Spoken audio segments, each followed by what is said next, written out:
Hello and welcome back to my channel. আজকে হচ্ছে 18th December. সকালবেলা উঠেছিলাম মোটামুটি 9টা সাড়ে 9টা নাগাদ। উঠে কফি খেলাম আর ব্রেকফাস্টে আমি জিজ্ঞাসা করেছিল এদের পোহা ছিল, পুরি সবজি ছিল, আলু পরোটা ছিল। তো আমি আলু পরোটা খেয়েছিলাম। খেয়ে তারপরেতে আমার ছেলেকে সেরেলাক খাওয়ালাম, দুধ খাইয়ে ও এখন ঘুমোচ্ছে। তবে দেখবে দেখো ঘুমোচ্ছে। তো আমি একটু রেস্ট নিচ্ছিলাম, কারণ আজকে বেশ ওয়েদারটা ক্লাউডি আছে। আর যেটা ইম্পর্টেন্ট কথা সেটা হচ্ছে আমি রুমটা চেঞ্জ করে আনলাম, কেননা আগের রুমটা খুব ছোট ছিল। তো আমার ছেলে মুভ করতে পারছিল না ঘরের মধ্যে, ও তো ঘরের মধ্যে ঘোরাঘুরি করে। তো ওই জন্য আমি বললাম যে রুমটা চেঞ্জ করে দিতে। ওই জন্য সকালবেলা একটু বিজি ছিলাম। তারপরেতে রুমটা চেঞ্জ করলাম, সব কিছু শিফটিং ওরাই করিয়ে দিল।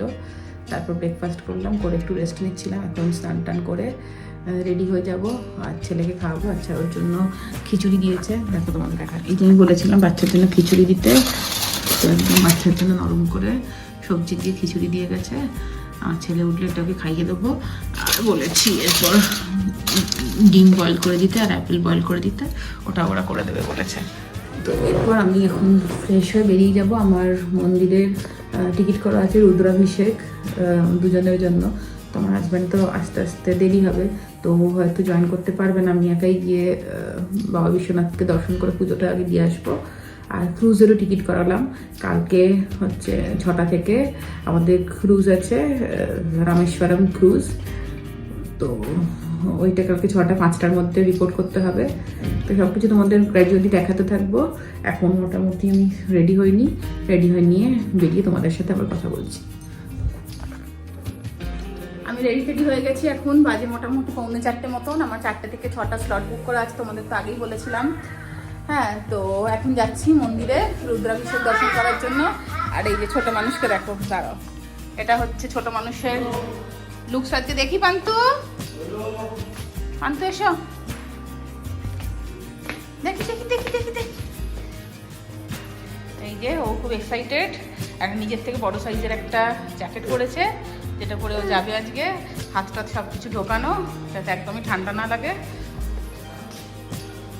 চলো যাওয়া যাক। এখান থেকে একটা টোটো করেই যাওয়া যাবে এনারা বলছেন। যাই। এই যে এটা হচ্ছে আমাদের হোটেল, দেখতে পাচ্ছি এসবি গ্র্যান্ড। এখানে একটা ব্যাংকোয়েটও আছে, Mannat banquet. SB grand, I love Banaras. আচ্ছা, নিচেরটা হচ্ছে কি যে সায়ান কাশি রেস্টুরেন্ট। আর এখান থেকে আমি বলছে যে পেয়ে যাব, টোটো পেয়ে যাব মন্দিরের যাওয়ার জন্য। সামনেই দেখো একটা পিজার দোকান রয়েছে, এই যে এসবি গ্র্যান্ড। ফোন নাম্বার সমস্ত কিছু দেওয়া রয়েছে নিচে। এদের ওয়েবসাইটেরও অ্যাড্রেস দেওয়া রয়েছে। চলো। কালকে আমি যে বলেছিলাম কি একদম ঠান্ডা নেই, সেটা যে কত করে ভুল কথা এখন বুঝতে পারছি। অ্যাকচুয়ালি আজকে রোদও নেই বলে প্রচণ্ড ঠান্ডা হাওয়া। আমিও কানটা ঢেকে নিলাম, তাকে একটু স্টাইল করে বেরিয়েছিলাম। বাইরে বেরিয়ে বুঝতে পারলাম কানটা না ঢাকলে মুশকিল। যাই হোক, সামনে থেকে একটা টোটো পেয়ে গেলাম। বললো যে 200 টাকা নেবে, মন্দিরের 4 নম্বর গেটের কাছাকাছি ছেড়ে দেবে। ওখান থেকে 4 নম্বর গেট মোটামুটি 200 মিটার মতন হাঁটা। তো যাই হোক, টোটো করে এখন যাচ্ছি। তারপর বিশ্বনাথ দর্শন করবো, যতটা সম্ভব তোমাদেরকে দেখাবো। পুরোটা তো হয়তো ক্যামেরা ফেলাও করবে না। টোটো থেকে নেমে আমরা হাঁটছি এখন মন্দিরের 4 নম্বর গেটের দিকে। বেশ কনজেস্টেড রাস্তার দুপাশে প্রচুর দোকান, সব রকমের দোকান আছে। তার মধ্যে কচুরি, সিঙ্গারা, খাবারের দোকান যেরকম রয়েছে, তার সাথে বিভিন্ন রকমের জামা কাপড়, জুয়েলারি, রুদ্রাক্ষ, এই সব কিছু দোকান রয়েছে। তো যাই হোক, 4 নম্বর গেট সামনেই। 4 নম্বর গেটে গিয়ে দেখি কীভাবে আমাদের বাবা বিশ্বনাথের দর্শন হয়।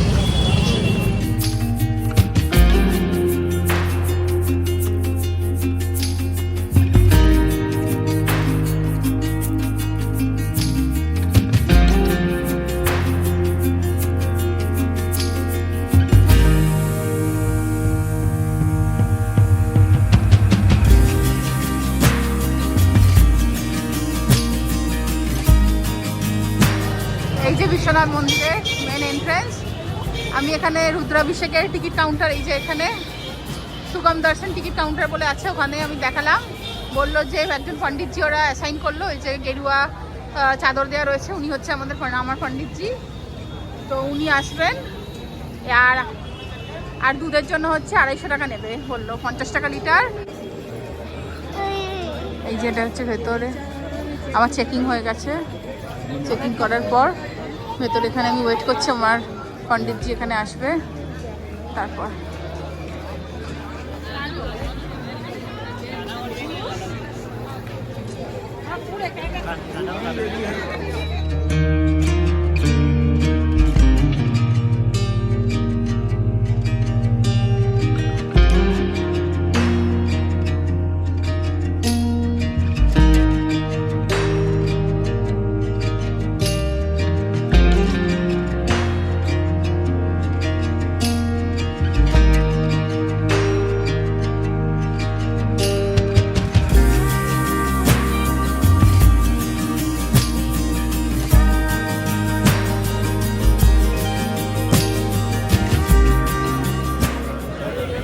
পুজো দিয়ে চলে এলাম, খুব ভালো করে সুন্দর করে পুজো দেওয়া হয়েছে।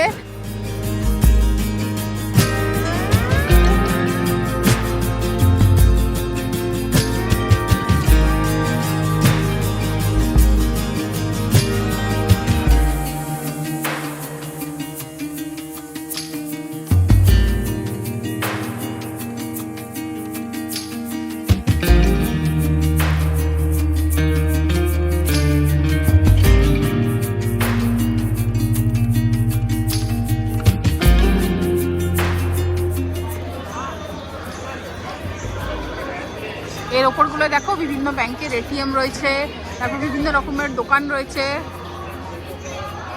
অনেক কিছু যারা কিছু পারচেস করতে চায় তাদের জন্য। আর এটা হচ্ছে কিছু লকার রুম, যেখানে আমি মোবাইল রেখেছিলাম। আচ্ছা, ওয়াশরুমও রয়েছে, যারা খাওয়ার জলের ব্যবস্থা রয়েছে, ওয়াশরুম রয়েছে, হাত ধোয়ার জলের ব্যবস্থা রয়েছে, সব কিছু খুব সুন্দর অর্গানাইজ, কোনো অসুবিধা হবে না। বয়স্ক মানুষটা নিয়ে এলে হুইল চেয়ারেরও ব্যবস্থা রয়েছে, অনেকেই দেখছিলাম হুইল চেয়ারে করে আসছে। বড় বড় স্ক্রিন রয়েছে। বাবা বিশ্বনাথ মন্দিরে পুজো দেওয়ার পর আমরা মন্দির থেকে বেরিয়ে ওই রাস্তা ধরেই চারপাশের দোকান দেখতে দেখতে দশাশ্বমেধ ঘাটের দিকে হাঁটতে শুরু করলাম। চারপাশে প্রচুর দোকান, রং বেরঙের প্রচুর রকমের জিনিসপত্র, দেখতে বেশ ভালোই লাগছিল। আর সাথে টুকটাক খাওয়া দাওয়া তো ছিলই, তার মধ্যে প্রধান হলো মালাইও। শীতকালে তোমরা যদি বেনারস আসো অতি অবশ্যই মালাইও ট্রাই করো, যেটা এখানকার অন্যতম স্পেশাল একটা খাবার। এই হচ্ছে কাশীর বিখ্যাত মালাইও। আমি ফার্স্টে এখানে একটা মালাইও ট্রাই করবো, রোড সাইড থেকেই ট্রাই করছি, দেখা যাক কেমন বানায়। 70 টাকা বললো এক ভাঁড়।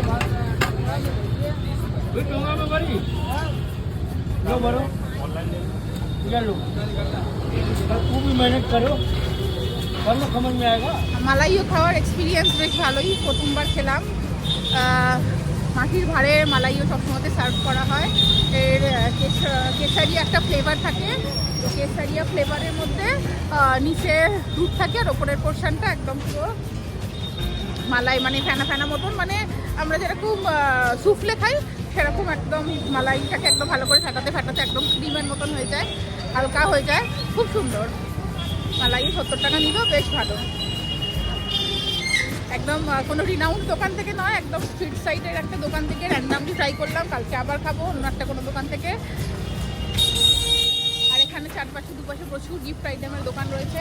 আমি ভাবছি একটু শপিং করে নেবো আজকে, কারণ আজকে একটু টাইম আছে, কালকে তো আবার বোট রাইড করবো আমরা। এই যে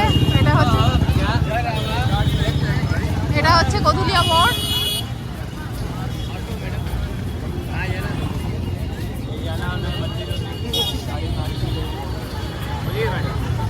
এই যেটা হচ্ছে হোটেল গ্যাঞ্জেস গ্র্যান্ড, এইটা আমি দেখেছিলাম এই হোটেলটা। আর এইদিকে বলছে যে কাশী চাট ভান্ডার, আমি এখন কাশী চাট ভান্ডারে যাবো। এই যে দেখো দশাশ্বমেধ ঘাট লেখা আছে এখান থেকে। 0.6 মিটার, 0.6 কিলোমিটার। বিশ্বনাথ টেম্পল আমি ঘুরে এলাম 0.4, ময়দাঙ্গি 1.4, কালভৈরব টেম্পল 1.7।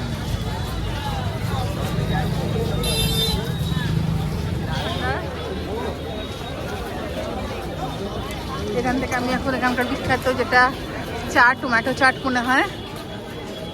আচ্ছা, পানিপুরি, দহিপুরি, আলু টিক্কা, টমেটো চাট, চূড়া মাটার। ওই যে তোমরা দেখছো মেনু কার্ডটা, তোমাদের সামনে থেকে নিয়ে দেখা প্রাইস লিস্টটা।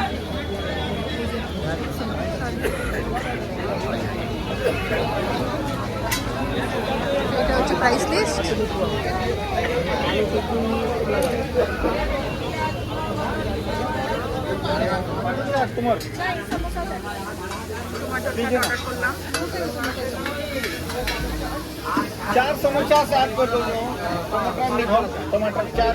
এখন বাজে হচ্ছে প্রায় 9টা। আমি হোটেলে চলে এলাম। ওখান থেকে তো দেখালাম তোমাদের মার্কেট দেখালাম, তারপর আমি কাশি চাট ভান্ডারে একটাই চাট খেয়েছি, টমেটো চাট খেলাম। তার আগে আমি ওই মালাইও খেয়েছি, যা যা আমার ছিল আর কি, আশা ছিল খাবার, ট্রাই করার ইচ্ছে ছিল, সেগুলো সবই করেছি। কিন্তু প্রবলেম যেটা হচ্ছে কি যে অপরূপের মানে আমার হাজব্যান্ডের আসার কথা ছিল আজকে দিল্লি থেকে। এতই ভিজিবিলিটি প্রবলেম যে দিল্লি থেকে ফ্লাইট বারাণসীতে ল্যান্ড করতে পারেনি বলে ভুবনেশ্বরে নিয়ে চলে গেছে। ভুবনেশ্বর থেকে এখন আবার ওরা দিল্লিতে ব্যাক করছে। বলছে নয় ইদার টাকা রিফান্ড করবে, আর নয় কালকে সকালের জন্য রিস্কেডিউল করবে। তো এবার রাত্রিবেলা যদি টাকা রিফান্ডও করে, রাত্রিবেলা তো এখানে আসার কোনো অপশান নেই, কোনো ট্রেন যাই হোক না কেন 10-12 ঘন্টা লাগবে। তো মেবি হয়তো ওয়েট করবে, কালকে সকালবেলার জন্য আবার ট্রাই করবে, কী করবে আমি জানি না। যাই হোক, এই হচ্ছে সিচুয়েশান, তোমাদেরকে বললাম। আর এসে আমি ওকে একটু ডিম সেদ্ধ খাওয়ালাম। আর রাতে তো সকালবেলা ওনারা ওই সকালে যে খিচুড়ি দিয়েছিল ওটাই মাইক্রোওভেনে গরম করে দেবে, রাতে ওটাই ডিনার করে নেবে। আর আমি অল্প কিছু এখান থেকে খেয়ে নেবো, বাইরে আর একা কি খাবো, বাইরে কিছু খেলাম না। দাঁড়াও কাল সকালবেলা হচ্ছে কি যে আমাদের ঘুরতে যাওয়ার প্ল্যান তো ছিল, চুনার, তারপরে যে সারনাথ, এইসবগুলো দেখি কখন অপরূপ আসে, তার উপরে ডিপেন্ড করছে কালকের প্ল্যান। হ্যাঁ, আর ঠান্ডা কিন্তু বেশ ভালোই আছে কালকের থেকে, আজকে অনেক বেশি ঠান্ডা আছে। কারণ যে ক্লাউডি না, আজকে একদম রোদ ওঠেনি, ওই জন্যই ফ্লাইটেরও ভিজিবিলিটি ভীষণ প্রবলেম হচ্ছে। যাই হোক,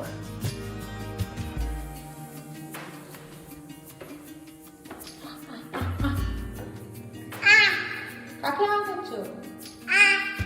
কাকে?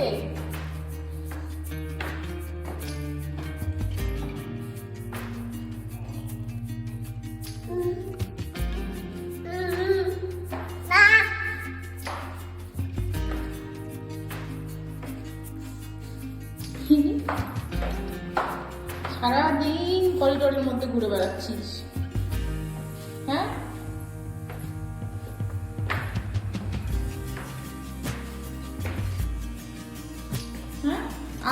করতে সারাদিন করিডোরে কাকে করছো তুমি? কাকে যাচ্ছ করে? আমি ঘরে চলে গেলাম। আর টাটা করছো, করছো কাকে? আমি ঘরে যাচ্ছি, ঘুমিয়ে পড়ছি। তুমি করতে থাকো সারা রাত।